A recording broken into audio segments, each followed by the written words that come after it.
nongeye nguhaye ikaze rero wowe ukomeje gukurikira ibiganiro kuri uyu murongo, ibiganiro bitandukanye bikugezaho amakuru kuri tekinoloji. Nababwiye ko tekinoloji ari ingenzi cyane kandi ni ikintu cy'ingenzi kiri gutwara iki kinyejana cyacu. Nababwiye ko tekinoloji nanone imeze nk'icyuma gityaye, umutetsi w'umuhanga imufasha kwihutisha akazi. Nyine kuri cya cyuma gityaye ku mutetsi w'umuhanga kimufasha kwihutisha akazi, ariko iyo uri umuswa kiragukata. Nanone nyigeranya nk'inkota y'umuyakuza, ku ndwanyi nziza rwose itsinda intambara ikoresheje iyo nkota, ariko iyo utazi kuyikoresha bikugendekera nabi kandi iyo nkota ubwayo niyo ikwirangiriza. Si ibyo rero, hari ikintu gitangaje nabonye muri tekinoloji. Tekinoloji byo ntago navuga ngo ikintu gitangaje kuko buri gihe ihora idutangaza, ariko none reka nkumvisha aka kantu kumve neza.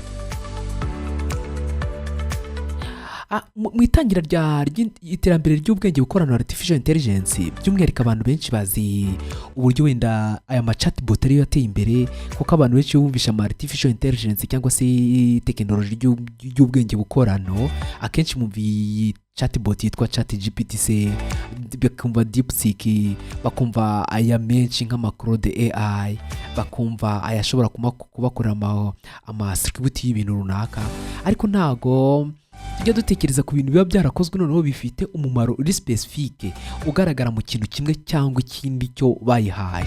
Ni inkuru yatangaje rero ku Irobo yitwa Grace.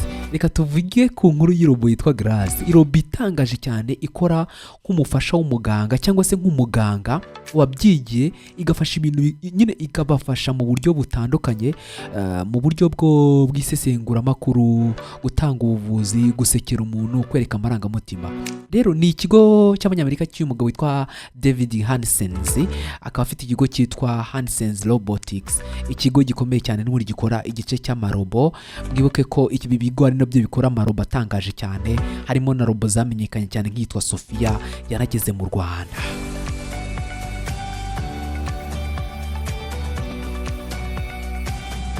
Muzero mu mwaka wa 2019, n'intangije ngo umwaka w'igihumbi 2019 ishyira 2020 nibwo hatangiye COVID-19. Iyi ni indwara murayizi yaraje okipa isi yose ihereye mu gihugu cy'Ubushinwa. None mu myaka ya 2020 cyangwa 2020 isi yahagaze mu bihe bikomeye cyane by'iyi ndwara. Ibitaro byuzuye ubwoba, abantu murabizi ko ibintu byari bigoye cyane na hano mu Rwanda, ku buryo wasangaga rwose ibintu byahindutse cyane. Muri iki gihe rero nibwo iki kigo cyo cyabonye andi mahirwe yo gukora iyi robo idasanzwe yakoraga nk'umuganga. Hatangiye kugaragara rero umufasha udasanzwe muri icyo gihe. Ntabwo yari afite umutima, ariko yafashije abafite umutima. Ntabwo yari afite ubuzima bugaragara, ariko yarengeye ubuzima. Uyu rero niwe Grace tugiye kuvuga, ya robo idasanzwe cyane. COVID-19 yazanye ikibazo kitari cyarigeze kibaho. Abaganga baranduraga, abaforomo nyine barananiwe, bamwe batangira gupfa. Mu bihugu by'Uburayi byaragoranye cyane, noneho batangira kuba nabo baba attacked, batakwa nyine, batangira kurwara COVID, bamwe barapfa. Ibyo rero byatumye habaho ibintu byitwaga ama isolation rooms. Abantu batangira kujya bajya mu byumba by'umwihariko, ariko nabyo byatangiye kuzura. None ibintu bitangira gukomera cyane. Kimwe mu bintu rero byagoranaga cyane kubikontorora ndetse no kubishyira ku murongo, nuko abantu bategeranaga. Iyi ndwara yaranduraga kandi niko babivugaga, ndetse rimwe na rimwe hari abavuga bambaye n'udupfukamunwa, ariko bigatera risike z'uko ashobora kuba yakwandura. Aha rero niko iki kigo cyitwa Hansen's Robotics cyabonye igisubizo. Rero muri iki gihe Hanson yatangiye gukora robo. Iyi robo yari idasanzwe cyane. Iyi robo rero ni umukobwa mwiza bakoze, ariko wakoraga nk'umuganga, akaba baramwise Grace. Uyu Grace rero ntabwo yari icyuma gusa cyangwa se nka robo, yari artificial intelligence imufasha nyine ikora, ariko ifasha n'abantu. yari afite kamera zisoma isura z'abantu ku buryo ashobora kugutandukanya n'undi muntu mu gihe ari kwita ku bantu, akamenya wowe uko araza kugufasha mu buryo bumwe cyangwa ubundi. Icyo ni ikintu cya mbere, yari afite kamera ishobora kugufasha ikamenya kumuha uburyo ashobora gutandukanya abantu. Yari afite nanone uburyo bw'amarangamutima, aho ashobora kugaragaza agahinda, kwifatanya nawe, kukwereka ko agize ubwoba, aya marangamutima nyine y'umuntu amutushaho. Nanone yashoboraga we kwegera noneho abantu bari muri isolation, b'abantu batandukanyije kubera ko cyo ni icyuma ntacyo bimutwaye. Ikindi yashoboraga gutanga amakuru ku murwayi ndetse nawe akamuha amakuru. None ikindi yatangiye gukora n'akazi gasa nko kurwanya ubwigunge, kuko yazaga akaba yagutera story cyangwa akakuganiriza. Mwibuke ko iyo ari Irobo, mu gihe abantu rero batabashaga kwegerana, Grace yo yarabikoraga. Rero Grace yafashije abantu kugabanya contact hagati y'abaganga n'abarwayi bafite virusi. None itangira gufasha ibitaro bifite abakozi bake. Ubwo urumva ntago ari imwe, ntago ari single, ariko undi muvandimwe cyangwa se Grace yabaga yafasha ibitaro bifite abakozi bake, ndetse ibi bintu bivugwa yuko bizagenda bitera imbere, bikaba byagenda bigaragara mu bice bitandukanye uko ibihe bizagenda biza.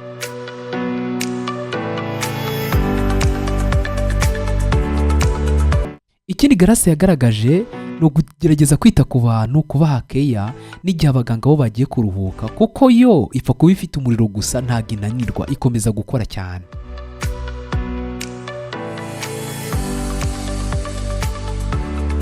Ibi rero byagaragaje yuko ikoranabuhanga ryageze kure cyane, ryakataje kandi ari intangiriro y'uko amarobo azakora imirimo itandukanye, harimo nko kubaga, amasajari, robots yamaze kugaragara. Aya mbere yatangiye gukora nka Grace nawe, gusuzuma indwara hakoreshejwe AI, uretse bya bindi mwagiye mubona nko mu Rwanda bya babo ndetse n'ibindi. Wenda hari n'ibyo Minisiteri y'Ubuzima n'ikigo RBC byatangije byo gukoresha ikoranabuhanga mu buryo bwo gusuzuma ku bajyanama b'ubuzima. Ariko si ibyo noneho gusa, ahubwo amarobo akora akaba yanakuganiriza, akamenya indwara yawe, nayo yatangiye gukora. Ibi nanone bije bikurikira amarobo atandukanye yatangiye gukoreshwa, by'umwihariko nk'amarobo akora mu rugo afasha abantu imirimo itandukanye. Ubwo binadakuyeho n'amarobo akora nk'amasex robots akora wenda imibonano mpuzabitsina n'abantu. Urumva rero yewe ejo hazaza hacumbikiye byinshi mu byerekeye isi y'ikoranabuhanga. Sibyo navugaga nge ndivugira nyine kuri iyi robo yanjye ya Grace ndi kuvugaho uyu muntu. Kimwe mu bintu bitangaje rero, abantu babonye iyi robo cyangwa bakavuga ku nkuru babonye imikorere y'iyi robo yakozwe na Hansen's Robotics. Ahazaza ha muganga ntazaba hari muganga wenyine, ahubwo hazaba afite umufasha udacogora w'ikoranabuhanga. Ikindi abantu bagomba gutangira kumva yuko tekinoloji yatangiye kuokipa ndetse no gufata ibintu byose. Ubwo rero nubwo nta mutima iyi robo yari ifite, ariko yafashije abenshi gukira imitima kandi yomora imitima. Nanone ubu ikibazo isi ifite ntabwo ari ese robo zishobora kugufasha, ahubwo ni ese twiteguye isi aho abaganga bacu cyangwa twe ubwacu tuzakorana na robo. Ngayo nguko rero umuhanzi yararimbye ngo ubuzima buri imbere buteye amatsiko, ariko ngo uko bizaba kose ngo tuzabufatanya nituba tukironsa umwuka w'abazima. Ariko ibi bintu birihuta cyane, kuko nahoze mbona ibigo bikomeye cyane by'aba bahanga bari mu kazi cyane. Niba Sam Altman, uyu nguyu wa nyiri ChatGPT OpenAI, ndetse n'aba Elon Musk, aba ba Neuralink ndetse na Tesla ndetse na za SpaceX, bari kugenda bashyiraho ibintu birenze cyane, bahanga cyane, bari kugenda bazamura. Amerika yakora ikintu ukumva abanya-Norvege, ukumva abashinwa, abayapani, abahinde, aba-Indonesi n'abandi bari guhita bakora ikindi kintu kirenze. Nuko isi y'ikoranabuhanga iri kugenda izamuka cyane, kandi none irimo competition irenze cyane. Ngayo nguko rero mugomba kubimenya. Grace yantunguye cyane, yakoze nk'umuganga, akagira amarangamutima, akavugisha abantu, akamenya gusesengura abantu no kubatandukanya, ndetse ngo yafashije ibitaro rwose yagiye afashamo. Mwumva hisi igeze rero. Ngayo nguko, niba utarakora subscribe kuri uyu murongo, nagusaba kuyikora kugira ngo ibiganiro bitandukanye bijye bibasha kugeraho, by'umwihariko muri technology. iyo tekinoloji tugezemo, iyo rero ibintu nk'ibi bitangiye kujya bikorwa, ujye umenya n'imimerere y'igihe tugezemo, umenye amakuru ya tekinoloji uyakoreshe neza, ndetse umenye n'aho igeze kugira ngo ube witeguye ku mpamvu nyirizina uzaba uri mu byimbo bikwiye. Ngayo rero mukomeze kugira impagarike n'ubugingo, Imana n'amafaranga. Ndi Ishimwe Josue Maripasi, dukomeze kubana kuri uyu murongo. Hari igihe umunsi wawe ugenda nabi, rwanya iyi minsi mibi. Mada, nisume nje koga nakerewe. Nge se ndihanaguza iki? Ihanaguza irido.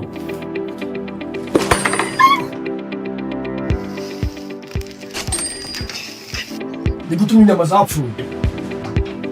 Inyama uzibika mu ndobo, kandi ibi byose biterwa no kutagira freezer. Kanye basubiza.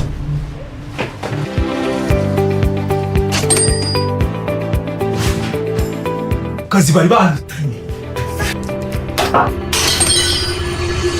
Nuko umunsi wanje wagenze. Wari kugenda neza iyo umenya sayona.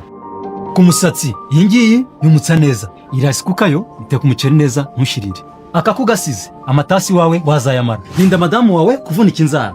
Iyi washing machine imesa neza kandi ntiby'umuriro. Ubona amafaranga ashinga busheri ukabura kongerateri nziza nk'izi. Nawe tunga ibikoresho bigezweho bya electronique nka frigo, radio z'ubwoko butandukanye, amakukazi agezweho atandukanye yagufasha guteka ku muriro, kandi ku bikoresho bya electronique bigezweho bitwara umuriro muke. Mwibutse ko ibi byose ari ku biciro byiza kandi vuba. Gura cyangwa urangure ibyo bikoresho bitandukanye mu iduka rya Sayona rikwegereye hirya no hino mu gihugu.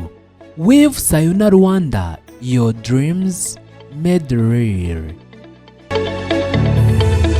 Hamagara 078 167 167 2 cyangwa 072 690 466 2 na 079 45 11 660. Injira mu isi nshya ya elegitoronike, aho iminsi noneho yuzuye ibitwenge.